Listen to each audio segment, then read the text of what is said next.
Sot mungonte avokati zotit Meta në këndvështrimin tim me arsye, për një arsye shëndetësore, sepse kishte pasur një vizitë shëndetësore jashtë Shqipërisë, të cilën e kishte të programuar.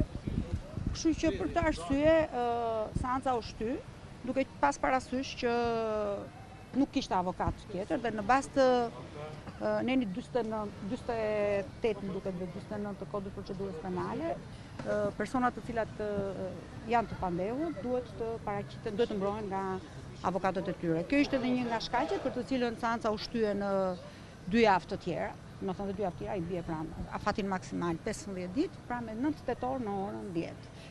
Ishte i pranishëm ish presidenti, pra u Jo, nuk ishte i pranishëm presidenti, zoti Meta, ishin të gjithë të tjerët, edhe mamaja ime nuk ishte.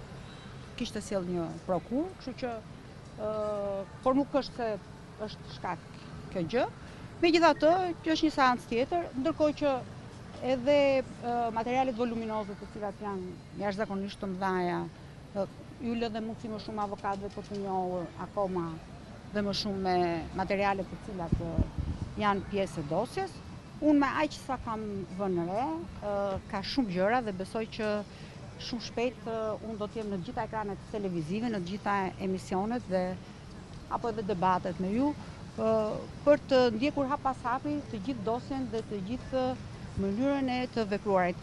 Do ta filloj me televizionin e opozitës Syri, besoj se do ma hapi ekranin Syri, patjetër. Do shkoj në të gjitha televizionet, po e them ke Syri meqense është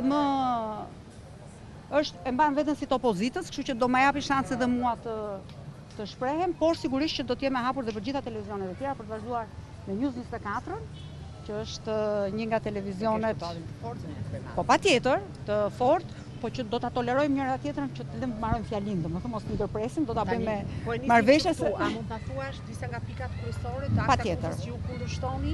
Po patjetër. Po ju jap një pikë. Monira Kryemadhi, Ilir Meta akuzohen për korrupsion pasiv.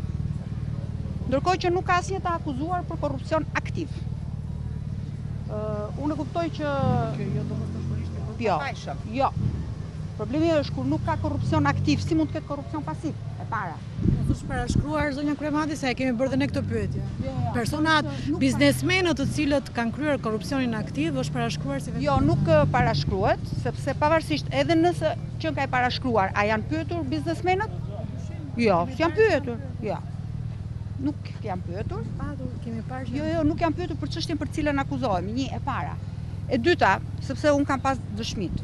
E para. E dyta, mosbërja e hetimit në thelb e plotësuar, sigurisht që lë shumë shpërdorim, po themi, nga ana e SPAK-ut në marrëdhënie me të gjithë procesin e hetimit dhe më pas për të shkuar dhe më tutje.